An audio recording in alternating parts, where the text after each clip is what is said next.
नमस्कार दोस्तों, आप देख रहे हैं एमबीटी न्यूज से।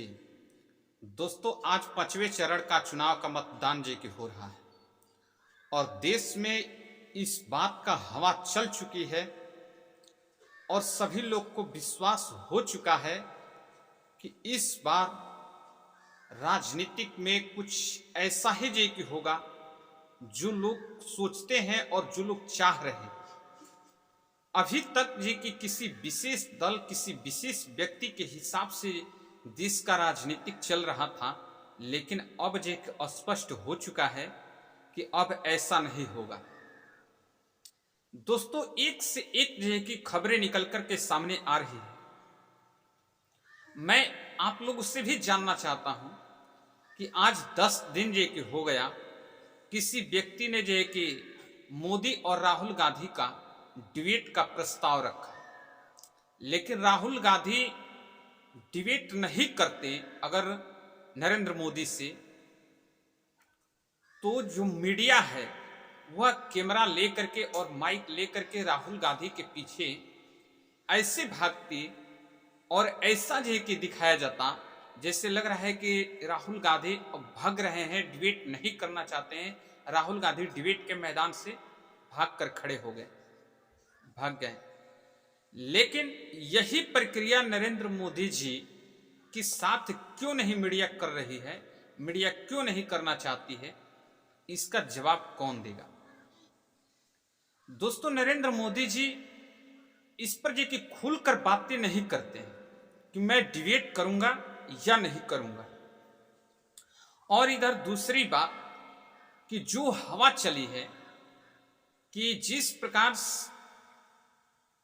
वसुंधरा राजे सिंधिया को और कि शिवराज सिंह चौहान को, ऐसे महान नेताओं को भारतीय जनता पार्टी ने दरकिनार कर दिया। ठीक उसी पॉइंट से उत्तर प्रदेश में योगी आदित्यनाथ को 4 जून के बाद बाहर का रास्ता दिखा दिया जाएगा।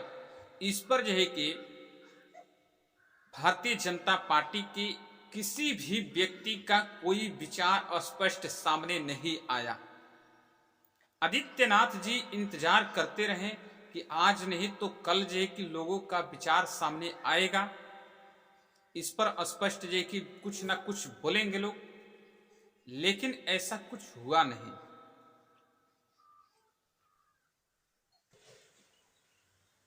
जिस प्रकार योगी आदित्यनाथ को बाहर का रास्ता दिखाने की बातें चली, चर्चा में चली और चर्चा में रही, उस पर कि भारतीय जनता पार्टी की कोई भी व्यक्ति स्पष्ट रूप से सामने नहीं आया। अंततोगत्वा कि योगी आदित्यनाथ को एक रैली में कि कहना पड़ा अपनी जुबान से कि मैं ऐसे सत्ता को, ऐसे कि राजनीतिक सफर को ठुकरा दूंगा, लेकिन सनातन और संस्कृति को छोड़ना नहीं चाहूंगा।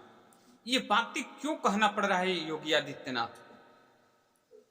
क्योंकि जब बातें आई कि 75 साल के बाद नरेंद्र मोदी जी प्रधानमंत्री नहीं रहेंगे, तो उस पर कि बात यह स्पष्ट हुआ कि तो नहीं रहेंगे तो फिर कि कौन बनेंगे।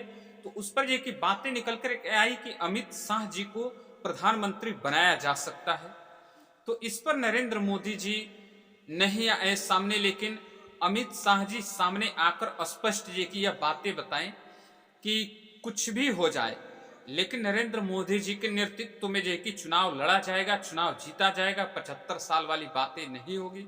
इस पर अपना कि बचाव कर लिए अमित शाह जी, लेकिन आदित्यनाथ योगी जी का बचाव कौन करेगा?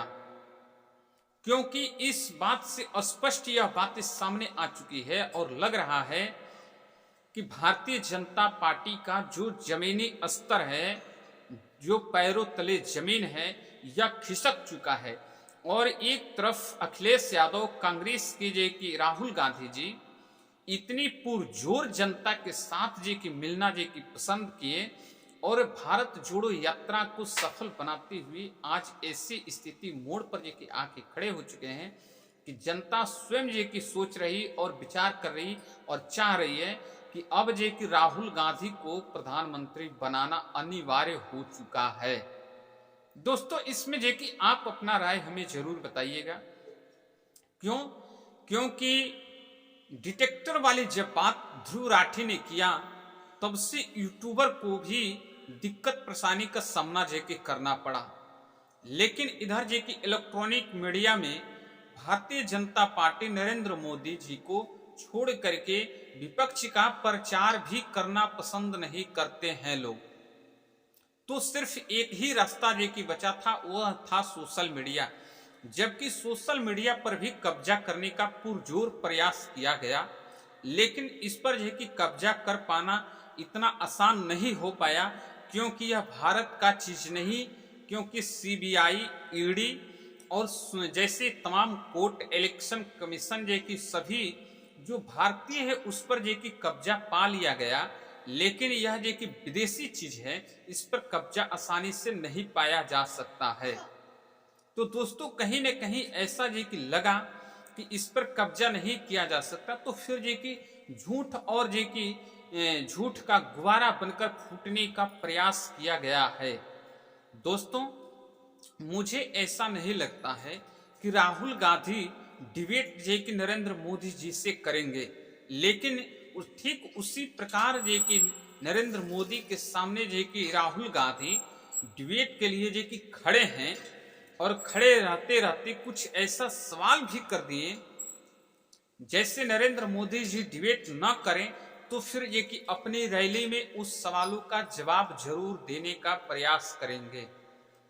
वह कुछ ऐसे सवाल था कि टेम्पो में पैसा भरकर किसके घर गया। राहुल गांधी ने यह सवाल पूछा कि अडानी अंबानी आपके क्या लगते हैं। ऐसे तमाम सवाल राहुल गांधी ने किए, लेकिन अभी तक नरेंद्र मोदी जी डिबेट करने के लिए तैयार नहीं हुए। इसके पीछे रीजन क्या है? दोस्तों मैं ये नहीं कहता हूं कि भारतीय जनता पार्टी को वोट न दें। आप अगर भारतीय जनता पार्टी का कोई कार्यकर्ता, कोई विधायक, कोई सांसद आपके क्षेत्र में चौमुखी विकास किया है तो आप उसे जरूर जिताएं। लेकिन अगर आपको ऐसा लगता है कि भारतीय जनता पार्टी ने देश के साथ कुछ ऐसा किया है जिसकी वजह से सत्ता में नहीं आने देना चाहिए, तो आप वोट कहीं और करें। मैं ये नहीं कहता हूं कि भारतीय जनता पार्टी का बी टीम और ए टीम और सी टीम को आप वोट करके कांग्रेस को हराएं और भारतीय जनता पार्टी को भी हरा दें।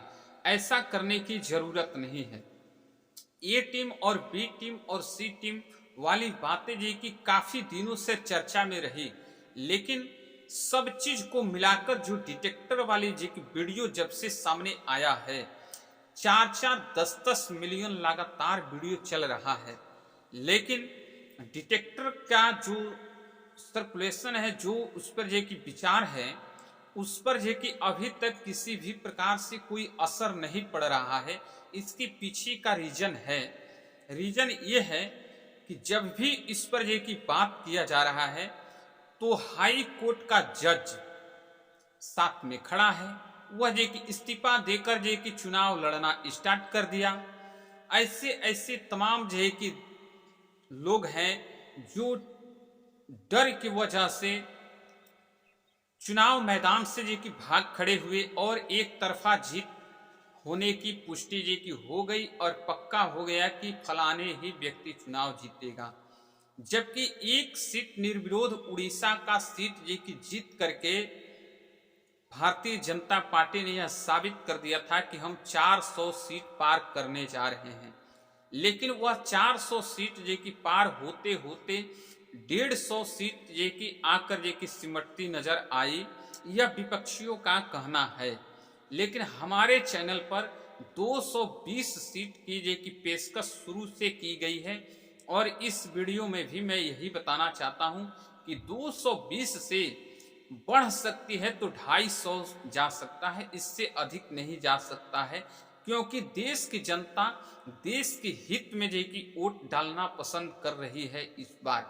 और इस बार आप इस बात का आकलन लगाएं कि सबसे ज्यादा लेट करके चुनाव आयोग डेटा क्यों सामने ला रहा है, जबकि चुनाव आयोग को डेटा टाइम से देना चाहिए कि नहीं देना चाहिए। आप जरूर बताइएगा। और आप जहां से भी कहीं वीडियो हमारे चैनल्स का देख रहे हैं तो लाइक कमेंट शेयर करके बताइएगा कि अब की बार जे की किसकी सरकार। मैं ये नहीं कहूंगा कि आप 400 पार करें या 150 पार करें, लेकिन आप जरूर बताएं कि देश हित में किसकी सरकार होनी चाहिए। मैं आपसे पूछना चाहता हूं कि 24 साल के अंदर अग्निवीर को रिटायर कर देंगे और 75 साल होकर आप स्वयं कार्य करेंगे, कार्यरत रहेंगे, प्रधानमंत्री बने रहेंगे, तो यह किस देश का इंसाफ और नाइंसाफ है, इसका स्पष्ट ये कि होना चाहिए। क्या एक 24 साल का लड़का रिटायर हो करके वह सारी जिंदगी क्या कर सकता है? लेकिन आप एक बार सांसद बन जाते हैं तो वो आजीवन आपको पेंशन भी मिलता है। लेकिन इधर जो कि प्रधानमंत्री 75 साल के होने के बाद भी प्रधानमंत्री बने रहेंगे। तो इसके पीछे का जो भी रीजन हो आप हमें जरूर जो कि कमेंट कीजिएगा। दोस्तों, आप वीडियो को लाइक शेयर सपोर्ट जरूर कीजिए। धन्यवाद।